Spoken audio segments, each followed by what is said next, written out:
Sur ma chaîne YouTube Marion Formation et enfin, je vous félicite, nous y sommes, le fameux tableau croisé dynamique. Pas une seule formation que j'ai pu réaliser jusqu'à aujourd'hui, que ce soit en visio ou en présentiel, n'a commencé par des utilisateurs qui me disaient Marion, je veux savoir faire un tableau croisé dynamique, je veux utiliser des tableaux croisés dynamiques, je veux savoir modifier des tableaux croisés dynamiques. Pourquoi? Parce que le tableau croisé dynamique, c'est une fonctionnalité qui est très puissante. Et comme toutes les fonctionnalités très puissantes, elle demande à ce que les paramètres d'entrée soient justes pour que on puisse utiliser la pleine puissance de cette fonctionnalité. Donc, je voudrais juste vous rappeler une chose, c'est que construire un tableau croisé dynamique, c'est pas très compliqué à partir du moment où on sait ce qu'on veut. C'est un peu là que le bas blesse, c'est que si jamais vous ne savez pas où vous voulez aller, ça peut être compliqué de construire quelque chose.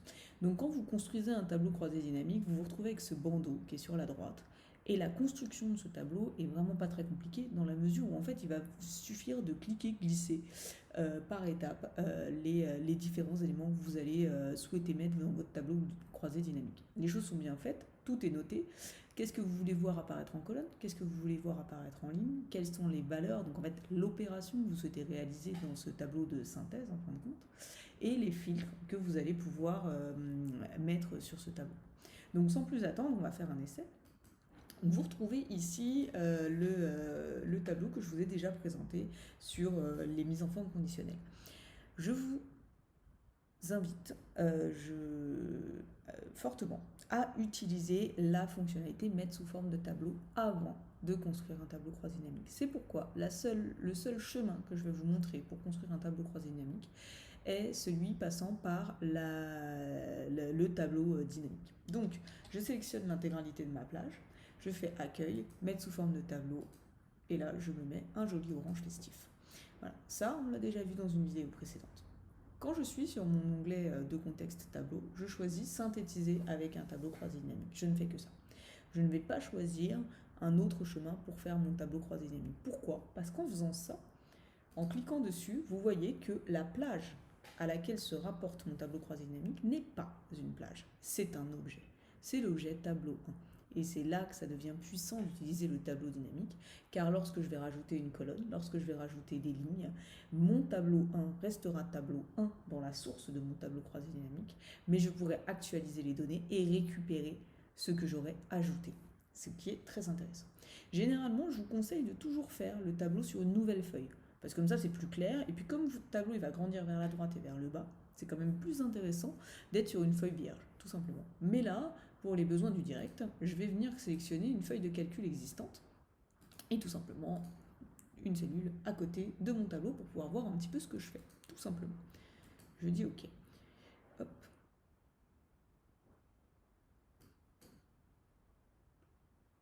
On va dire oui. Alors, là du coup, je vais déplacer ma tête. Je vais me mettre à gauche pour changer. Vous allez avoir ce carré blanc qui apparaît. Et ce carré blanc va en fait vous permettre de voir l'avancée de votre tableau croisé dynamique. Donc, moi ce que je vais faire, c'est que je vais dire que je voudrais voir les différentes semaines. Je fais apparaître mes dates, mettons, en ligne, et mes villes en colonne. Donc là, vous voyez qu'on revoit Bordeaux, Nice, Paris et les dates ici. Ensuite, le troisième carré qu'il va falloir remplir, c'est l'opération que vous allez réaliser sur votre tableau. Donc là, en l'occurrence, on va prendre le chiffre d'affaires. Généralement, c'est ce qu'on fait, on fait une somme. Et donc, en fait, il va me donner la somme de chiffre d'affaires sur la semaine 4 sur la ville de Bordeaux, bon, par exemple. Si je souhaite rentrer dans un degré de détail un peu plus avancé, je ne suis pas limité. Je vais pouvoir rajouter, par exemple, le type. Donc là, on va avoir le détail par type. Je vais pouvoir rajouter la catégorie. Donc la catégorie ici, et hop, on voit que la catégorie apparaît là. L'ordre dans lequel vous faites apparaître votre champ ici a son importance. Parce que si jamais je décide de faire remonter la catégorie, par exemple, en premier disais-je, je vais descendre comme ça, tac, voilà. Vous voyez que les catégories sont devenues l'arborescence principale. Et évidemment, les résultats de votre tableau changent du tout au tout, forcément. Donc ici, on se rend compte qu'à partir du moment où vous avez un tableau bien construit, avec un nom de chambre, pas de saut de ligne, pas de sous-totaux, c'est là aussi que le tableau dynamique est sympa, parce que si vous mettez une ligne de total, il n'en tiendra pas compte dans le tableau croisé dynamique, donc il ne viendra pas additionner deux fois les mêmes valeurs. vous allez avoir un tableau qui se fait en approximativement 30 secondes. C'est super sympa. Et là-dessus, c'est pas la seule chose que vous allez pouvoir faire.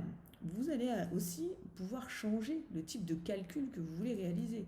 Si au lieu de voir apparaître vos sommes ici, vous pouvez faire un clic droit, paramètres de champ, et là vous allez voir apparaître ce petit tableau qui va vous permettre, un petit peu à l'image des totaux qu'on a vus sur les tableaux, la possibilité de compter le nombre d'occurrences, la possibilité d'en faire la moyenne, d'aller chercher la maximum, d'aller chercher la minimum, de faire un produit, etc. Et là, je vous laisse libre de ce que vous auriez besoin de faire. Vous avez aussi la possibilité sur le bouton format ou nombre sur Mac de venir modifier le format des nombres que vous avez à l'intérieur de votre tableau. Ce qui est plutôt intéressant de le faire à cet endroit-là, c'est que du coup, ce n'est pas une cellule figée qui va porter votre format, mais bien l'intégralité de votre tableau croisé. Donc si votre tableau il grandit vers la droite ou vers le bas parce que vous rajoutez des données, le format sera toujours porté. Ça, c'est plutôt pas mal. Et ici, vous avez la possibilité d'afficher vos données. Par défaut, c'est aucun calcul. Par défaut, c'est une somme que va vous faire le TCD parce que c'est ce qu'on utilise le plus souvent. Mais vous pouvez faire des pourcentages, par exemple. Un pourcentage du total général, ça devient hyper intéressant. Parce que quand je vais faire OK, en fait, je me retrouve avec des pourcentages. Et on va se rendre compte, là c'est des moyennes. Alors évidemment, des moyennes de pourcentage, ça le fait moyennement. On va rebasculer en somme. Donc ici, on se rend compte qu'on a 100% en bas à droite sur le total général, et en fin de compte, on se dit que notre vente de cardigans en semaine 4 sur la ville de Bordeaux, eh bien, elle représente 5,43% de notre chiffre d'affaires. Donc on a même la possibilité de sortir des statistiques de façon assez facile sur le tableau croisé dynamique. Vous avez, de la même manière que sur le tableau, un onglet de contexte qui apparaît ici, sur lequel vous allez retrouver ce que j'ai réussi à avoir en faisant clic droit paramètres de champ. Vous avez ce bouton-là ici. Vous avez des fonctionnalités de disposition et d'affichage qui se trouvent ici également. Vous avez la possibilité d'insérer un segment. Alors, insérer un segment, je vous en ai parlé tout à l'heure assez rapidement quand on était sur la partie tableau. On va le faire ici. Donc, j'insère un segment, par exemple, de type type. Voilà. Alors, à quoi ça va me servir? Ça va me servir en fait de filtre. Donc là, en l'occurrence, j'ai détail et gros. Et si je clique sur gros, vous voyez que je n'ai plus que le gros qui apparaît. Si je clique sur détail, je n'ai plus que le détail qui apparaît. Pourquoi c'est intéressant? Parce qu'ici, je vais m'amuser à copier mon tableau et à me dire, je veux les pourcentages, mais je veux surtout, je veux quand même le total, savoir combien j'ai gagné en euros et non pas en pourcents. Donc je reviens dans afficher les données, toujours clic droit paramètres de champ, et je fais aucun calcul. Voilà. Donc du coup, je reviens au tableau initial. Pourquoi le segment il est intéressant à ce moment-là? Parce que je vais pouvoir aller dessus. Vous voyez que j'ai de nouveau un onglet de contexte puisque c'est un objet différent. Je clique dessus et je viens dire connexion de rapport. Et j'ai la possibilité d'adosser, tiens d'ailleurs il l'a fait de suite, d'adosser mon segment en cochant tout simplement aux deux tableaux croisés. Ce qui se passe, c'est que à ce moment-là, quand je vais venir faire un choix, chaque fois il m'ajuste ça. Quand je vais venir faire un choix, par exemple là en l'occurrence de gros sur mon segment, eh bien vous voyez qu'il vient réaliser le filtre sur les deux tableaux. C'est vraiment très intéressant. Ça vous permet de rendre des tableaux entièrement dynamiques. Alors, voilà pour les segments. Actualiser, c'est un bouton qui est très important parce que si jamais je me retrouve, donc là on est sur de la vente de détail, on est à 72 sur de la vente de détail à Bordeaux en semaine 4. Donc j'ai rajouté une occurrence en semaine 4 sur la ville de Bordeaux, toujours sur la vente de détail. Donc on a dit qu'on était à 72. Donc là, hop, on rajoute ça, on s'en fiche un petit peu. Et là, du coup, je vais rajouter 100 pour que ça nous saute aux yeux. Vous voyez, je ne touche pas aux sources de données. Je clique simplement dessus et je vais utiliser le bouton actualiser. Actualiser mon tableau en cliquant sur le bouton actualiser tout, qui va donc m'actualiser mes deux tableaux en simultané. Hop. Vous voyez que mes données changent et que là, mon 72 est bien passé en 172. Et je n'ai absolument pas changé la source de mes données. De la même manière, si jamais ici, je venais rajouter, moi, je ne sais pas, une quantité, disons qu'en plus du chiffre d'affaires, on voudrait savoir quelle est la quantité vendue. Il agrandit mon tableau. Et quand j'actualise mon tableau croisé ici, toujours en faisant actualiser tout, vous voyez qu'ici, au niveau de mes champs, j'ai bien le champ quantité qui est venu apparaître. Donc il va bien s'agrandir en même temps que le tableau 1 s'agrandit. Donc c'est vraiment super intéressant. Ici, vous avez le bouton changer de source de données qui va vous permettre de changer la source. Donc ce qui nous intéresse plus, étant donné que là on travaille avec un tableau directement.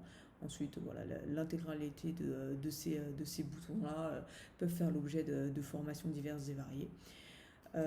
Donc voilà pour l'introduction au tableau croisé dynamique. Sur le bouton création, vous allez avoir un petit peu tout ce qui est mis en forme. Vous allez pouvoir activer ou désactiver les totaux et les sous-totaux.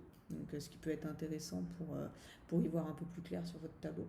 Vous avez des dispositions rapides avec notamment la possibilité de le remettre sous forme tabulaire. Donc la forme tabulaire, c'est la forme d'origine, on va dire, du tableau croisé dynamique. Maintenant, ils font des formes compactées, donc qui sont un petit peu plus jolies, peut-être moins claires. Donc ça peut être intéressant. Voilà, avec les lignes à bande, les colonnes à bande, les entêtes de lignes et de colonnes qui sont apparentes, un petit peu comme sur le tableau dynamique. Et là, pareil, vous avez la possibilité de changer de couleur en fonction de ce qui vous plaît. Voilà pour le tableau croisé, à peine effleuré, juste, on va dire, légèrement débourré.